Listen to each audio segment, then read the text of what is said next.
pastol na butil, kilala kong tupang akin, ako'y kilala nila rin.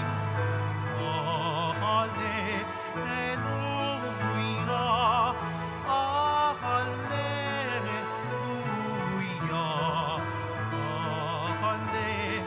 hallelujah, hallelujah.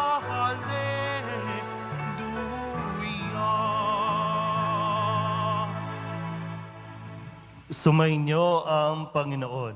At sumayo rin. Ang mabuting balita ng Panginoon ayon kay San Lucas. Papuri sa iyo, Panginoon. Noong panahong iyon, sinabi ni Jesus sa mga Pariseyo at mga iskriba ang talinghagang ito. Kung ang sino man sa inyo ay may 100 tupa at mawala ang isa, ano ang gagawin niya? Iiwan ang 99 sa ilang at hahanapin ang nawawala hanggang sa matagpuan, hindi ba? Kapag nasumpungan na'y, masaya niyang papasanin ito. Pagdating ng bahay, aanyayahan niya ang kanyang mga kaibigan at mga kapitbahay.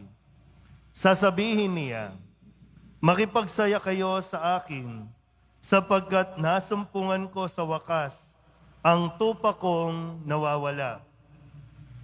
Sinasabi ko sa inyo, magkakaroon ng higit na kagalakan sa langit dahil sa isang makasalanang nagsisisit, tumatalikod sa kanyang kasalanan, kaysa 99 na matuwid na hindi nangangailangang magsisi.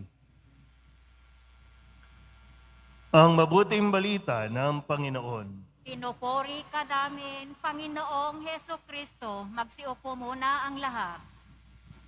Isang magandang maga po sa inyong lahat.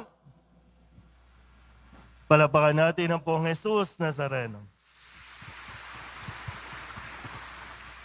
Muli, maligayang pagbabalik, maligayang pagdating dito po sa dambana ng Poong Jesus Nazareno. Sabihin nyo nga po, salamat Nazareno. Ngayon po ay pinagdiriwang natin ang dakilang kapistahan ng kamahal-mahalang puso ng Poong Jesus Nazareno. Ano bang mayroon dyan sa puso ng Nazareno para talagang magdiwang tayo, magsaya tayo? Sinabi ko kanina na pasalamatan natin ang Nazareno dahil naririto tayo. Dahil nakita tayo ng Nazareno. At dinala tayo mismo dito ng Nazareno. Ngayong June 24, na kung saan yung original na petsa ay kapanganakan ni San Juan Bautista, pero minove natin yung pagdiriwang kahapon at para magbigay daan sa kamahal-mahalang puso ni Jesus. Mag-ingat kayo mamaya, ha? Di ko alam kung uso pa yung basaan sa San Juan o dito sa Manila. Dati kasi, masaya yung pag June 24, masaya yon, kasi basaan. No? Noon, malinis na tubig ang ginagamit. Ngayon yung mga trip-trip, tubig kanal o mabahong tubig, hindi na pampasaya Hindi na pang-engganyo na magpasalamat tayo sa Panginoon. Kundi wala na, trip-trip na, kaya nakakainit na ng ulo, Kahit minsan nasa loob ka na ng sasakyan, babasain ka talaga ng todo. So, sana sa mga nagpa-practice po ng mga basaan, gawin naman natin ito ng may dignidad. Gawin naman natin ito at alamin natin yung dahilan kung bakit tayo nagkakaroon ng basaan. Ha? At siyempre, ngayong June 24 ay araw din ng Maynila. Yan. Kaya holiday po dito sa Maynila, medyo maluwag. Sana nga, dahil lang sa holiday at hindi dahil sa sobrang taas ng gasolina. Nakakaatake ng puso.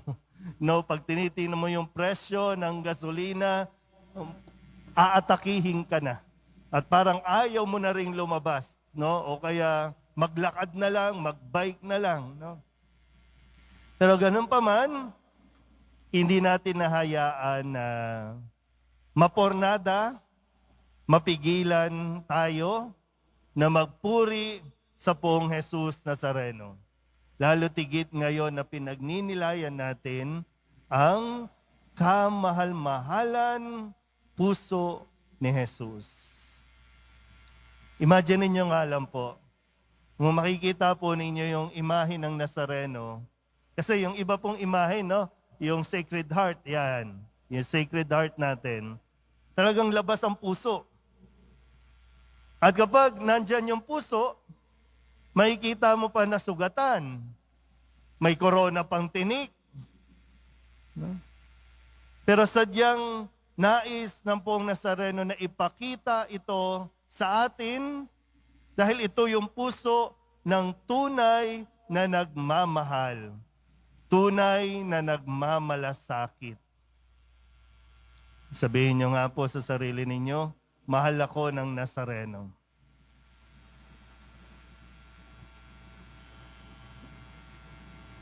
Tanging ang taong tumatanggap ng pagmamahal ng Diyos ang magkakaroon ng lakas na magmahal ng kanyang kapwa. Tanging ang nagtumanggap. No? Kaya nga, bago pa natin mahalin ng Diyos, una tayong minamahal ng Diyos. Hindi ka naririto dahil mahal mo ang Nazareno. Naririto ka dahil mahal ka ng Nazareno. Kahit sa paningin ng tao, sa pagtingin ng tao, hindi ka karapat-dapat mahalin, pero para sa Nazareno, gusto ka niyang mahalin. Lalo na ikaw, na pakiramdam mo, hindi ka karapat-dapat mahalin, mas lalong ikaw ang gustong mahalin ng Diyos. Kaya yung talinghaga po, no, na binanggit ni Jesus sa mga Pariseyo at Iskriba, sabi niya doon, kung may 100 na tupa, mawala ang isa. Iiwan niya ang 99, hahanapin niya ang isa. At kapag nasumpungan yung isa, magsasaya ang lahat, mag-iimbita. Hindi po sa wala na siyang pakialam sa 99. Kasi okay na yung 99 eh. Okay na yon. So sino yung nangangailangan na mahanap? Yung nawawala. Pero sabi din sa dulong bahagi, mas magiging masaya ang langit doon sa isa na nagsisisi kaysa doon sa 99 na hindi ang pagtingin sa sarili, hindi nangangailangan magsisi. So, tingnan natin ngayon. Hindi mahalaga sa Nazareno, punong-puno ng deboto ang simbahan, loob at labas. Hindi tayo paramihan dito. Marami kaming deboto ng Nazareno. Wala yung ibang mga debosyon, mas marami kami. Kala niyo ba natutuwa ang Nazareno sa ganong attitude? Kasi kung marami nga tayo, pero nandito ka, ang tanong, nagsisisi ka ba? Nagsisisi ba tayo sa ating mga kasalanan?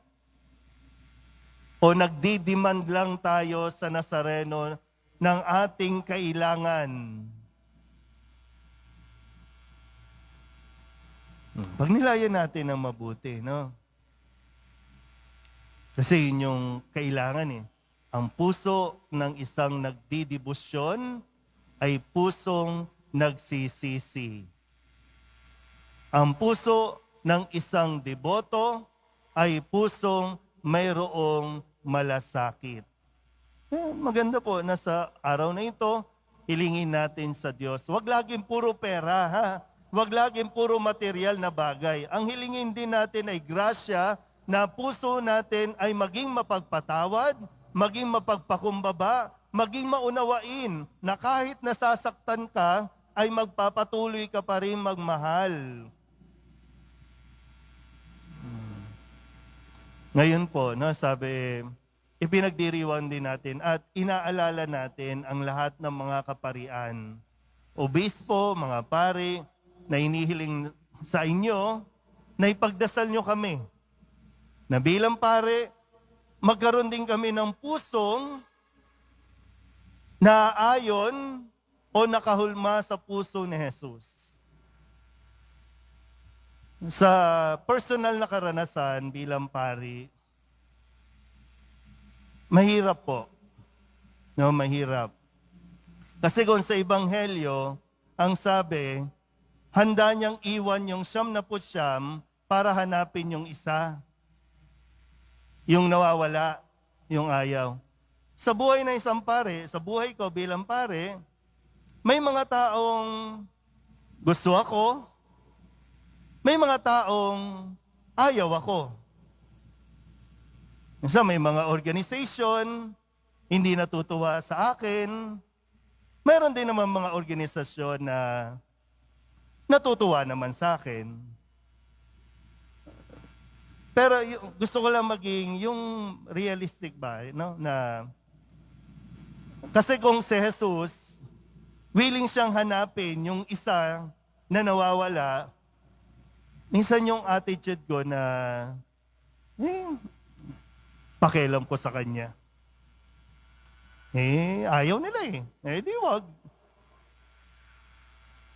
Yung ganun ba, na, siyempre, bilang pare, tao pa rin na nakakaramdam ng sakit, nung kapag rejected ka, pag ayaw ka, pero talagang todo-todo ang dasal ko sa Nazareno na maging ayon sa Kanya ang aking mga desisyon.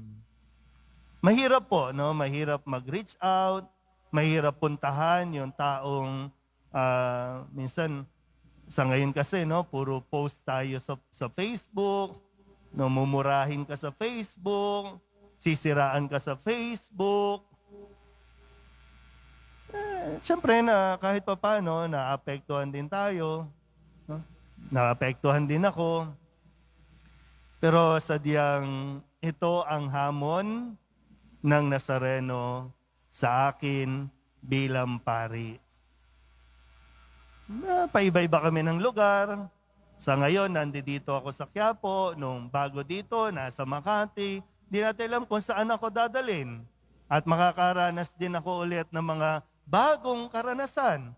Bagong mukha, bagong tao, pero laging nandoon ang misyon na sa bokasyon, mahalaga ang puso. At hindi pwedeng magpadalos-dalos, hindi pwedeng pabugso-bugso, kundi laging pagnilayan ang puso ng poong Jesus Nazareno.